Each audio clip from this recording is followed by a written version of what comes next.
बहुत पुराने जमाने की बात है। बगदाद के पास एक छोटा सा कस्बा था जिसका नाम नूराबाद था। ये कस्बा अपनी सादगी, मस्जिदों की अजान और नेक लोगों के लिए मशहूर था। उसी कस्बे में एक गरीब लेकिन बहुत ईमानदार युवक रहता था जिसका नाम यूसुफ था। यूसुफ के पास न तो बड़ा घर था, न दौलत और न ही कोई बड़ी दुकान। वो रोज सुबह उठता, नमाज पढ़ता और फिर बाजार में मेहनत मजदूरी करने चला जाता।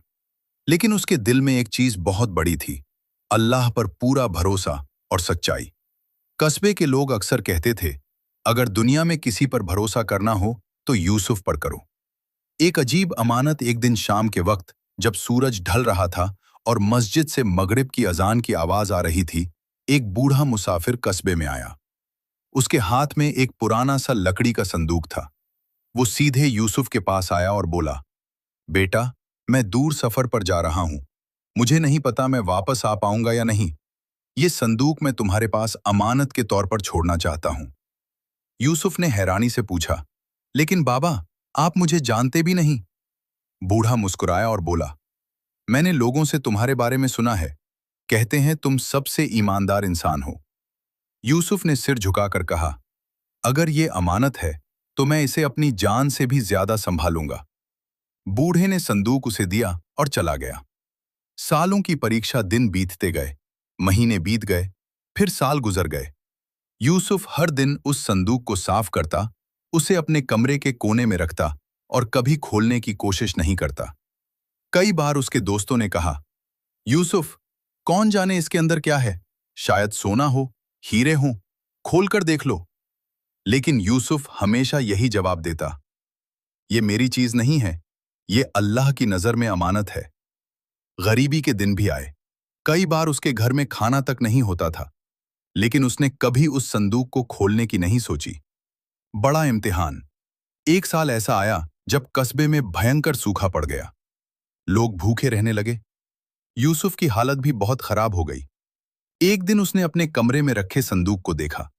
उसके दिल में एक पल के लिए ख्याल आया, अगर इसमें पैसा हुआ तो शायद मैं अपनी मां के लिए खाना ला सकूं। लेकिन तुरंत ही उसने आंखें बंद कर लीं और कहा, या अल्लाह, मुझे इस अमानत में खयानत करने से बचा। उसने संदूक को फिर से ढक दिया और नमाज पढ़ने चला गया। रहस्यमयी वापसी करीब 5 साल बाद एक दिन वही बूढ़ा मुसाफिर अचानक कस्बे में वापस आया। वो सीधे यूसुफ के घर पहुंचा और दरवाजा खटखटाया। यूसुफ ने दरवाजा खोला और उसे देखते ही पहचान गया। वो खुशी से बोला, बाबा, आप वापस आ गए। यूसुफ तुरंत अंदर गया और वही संदूक लेकर आया। ये आपकी अमानत है, मैंने इसे कभी नहीं खोला। बूढ़े की आंखों में आंसू आ गए। अमानत का राज। बूढ़े ने संदूक खोला। अंदर सचमुच सोने के सिक्के और कीमती चीजें भरी हुई थी। बूढ़ा बोला, यूसुफ, ये सब तुम्हारे लिए है। यूसुफ चौंक गया, मेरे लिए? लेकिन क्यों? बूढ़ा मुस्कुराया और बोला, मैं दरअसल एक अमीर ताजर हूं। मैंने कई शहरों में लोगों की ईमानदारी की परीक्षा ली है, लेकिन आज तक मुझे तुम जैसा सच्चा इंसान नहीं मिला। फिर उसने कहा, ये दौलत तुम्हारी ईमानदारी का इनाम है, असली दौलत। यूसुफ ने कुछ देर सोचा और फिर बोला, अगर आप सच में मुझे इनाम देना चाहते हैं तो इस दौलत का आधा हिस्सा गरीबों में बांट दीजिए। बूढ़ा हैरान रह गया। उस दिन पूरे कस्बे में गरीबों को खाना मिला, जरूरतमंदों को कपड़े मिले और कई घरों में खुशियां लौट आईं। नूराबाद के उस छोटे से कस्बे में अब यूसुफ का नाम हर जुबान पर था। पहले लोग उसे एक गरीब मजदूर के रूप में जानते थे, लेकिन अब लोग उसे ईमानदारी की मिसाल कहते थे। जिस दिन उस बूढ़े मुसाफिर ने सोने के सिक्कों वाला संदूक खोला था और यूसुफ की सच्चाई की गवाही दी थी, उसी दिन से पूरे कस्बे में ये बात फैल गई थी कि सच्चाई और अमानतदारी इंसान को अल्लाह के करीब कर देती है। लेकिन यूसुफ की जिंदगी की असली परीक्षा अभी खत्म नहीं हुई थी। नई जिम्मेदारी। बूढ़ा मुसाफिर, जो असल में एक बहुत बड़ा ताजिर था, कुछ दिन नूराबाद में ही रुक गया। उसने देखा कि यूसुफ के दिल में लालच नाम की कोई चीज नहीं है। एक दिन उसने यूसुफ को बुलाया और कहा, बेटा, मैंने अपनी जिंदगी में बहुत सफर किए हैं और बहुत लोगों को देखा है, लेकिन तुम्हारे जैसा सच्चा इंसान बहुत कम मिलता है। इसलिए मैं चाहता हूं कि तुम मेरे साथ काम करो। यूसुफ हैरान रह गया। मैं? लेकिन मैं तो एक साधारण मजदूर हूं। मुझे व्यापार करना भी नहीं आता। बूढ़ा मुस्कुराया और बोला, ईमानदारी सबसे बड़ा हुनर है। बाकी सब चीजें सीखी जा सकती हैं। उस दिन से यूसुफ उस बूढ़े ताजिर के साथ काम करने लगा। व्यापार की शुरुआत धीरे धीरे यूसुफ ने व्यापार के बारे में सीखना शुरू किया। वो माल खरीदना, उसे दूसरे शहरों में भेजना और लोगों के साथ व्यवहार करना सीखने लगा। लेकिन उसकी सबसे बड़ी खासियत वही रही, सच्चाई। अगर किसी सामान में थोड़ी सी भी खराबी होती तो वो खुद ग्राहक को बता देता। एक दिन एक आदमी उससे कपड़े खरीदने आया। कपड़ा देखने में बहुत सुंदर था, लेकिन उसमें एक कोने पर हल्की सी सिलाई खुली हुई थी। यूसुफ ने तुरंत कहा, भाई, अगर आप ये कपड़ा लेना चाहते हैं तो ले सकते हैं, लेकिन इसमें एक छोटी सी कमी है। आदमी ने ध्यान से देखा और मुस्कुराया। दुनिया में लोग अपनी कमी छिपाते हैं और तुम खुद बता रहे हो, मैं यह कपड़ा जरूर खरीदूंगा। धीरे धीरे यूसुफ की दुकान पर लोगों की भीड़ बढ़ने लगी। लोगों की जलन।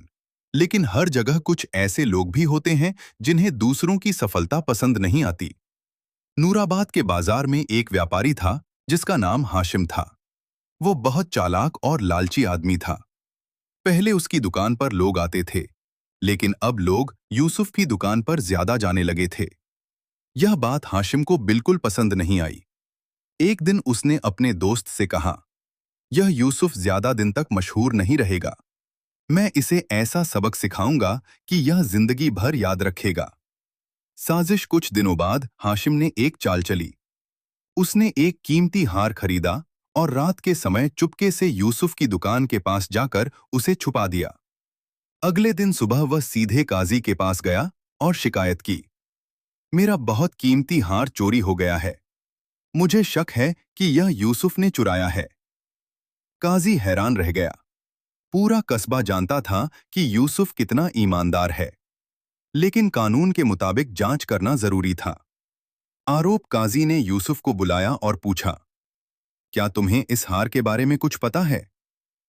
यूसुफ ने शांत आवाज में कहा, नहीं हजरत, मैंने कभी किसी की चीज नहीं ली। तभी हाशिम बोला, अगर यह निर्दोष है तो इसकी दुकान की तलाशी ले लीजिए। काजी ने तलाशी की इजाजत दे दी। जब लोग दुकान के बाहर इकट्ठा हुए तो तलाशी के दौरान वही हार दुकान के पीछे से मिल गया। भीड़ में हलचल मच गई। कुछ लोग हैरान थे, कुछ चुप थे और कुछ लोगों को यकीन ही नहीं हो रहा था। यूसुफ की खामोशी। काजी ने यूसुफ से पूछा, यह हार तुम्हारी दुकान के पीछे कैसे आया? यूसुफ के पास इसका कोई जवाब नहीं था, लेकिन उसने सिर्फ इतना कहा, मैंने इसे नहीं लिया। लोगों के दिल में संदेह पैदा होने लगा। हाशिम के चेहरे पर हल्की सी मुस्कान थी। सच्चाई की राह। उस रात यूसुफ बहुत दुखी था। उसने मस्जिद में जाकर लंबी नमाज पढ़ी और अल्लाह से दुआ की, या अल्लाह, तू सब जानता है। अगर मैं बेगुनाह हूं तो सच्चाई जरूर सामने लाना। उसी रात एक अजीब घटना हुई। एक छोटा सा लड़का जिसका नाम करीम था, मस्जिद के पास से गुजर रहा था। उसने कुछ दिन पहले हाशिम को रात के अंधेरे में यूसुफ की दुकान के पास कुछ छुपाते हुए देखा था, लेकिन वह डर के कारण चुप था। जब उसने लोगों को यूसुफ के खिलाफ बातें करते सुना तो उसका दिल बेचैन हो गया। सच सामने आता है। अगले दिन करीम सीधे काजी के पास गया और सारी बात बता दी। काजी ने तुरंत हाशिम को बुलाया।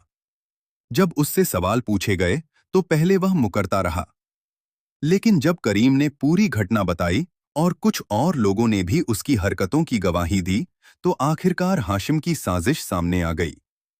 कहानी का सबक। उस दिन बूढ़े ने लोगों से कहा, दौलत इंसान को बड़ा नहीं बनाती, ईमानदारी इंसान को अल्लाह की नजर में बड़ा बनाती है। और यूसुफ की कहानी पूरे इलाके में मशहूर हो गई।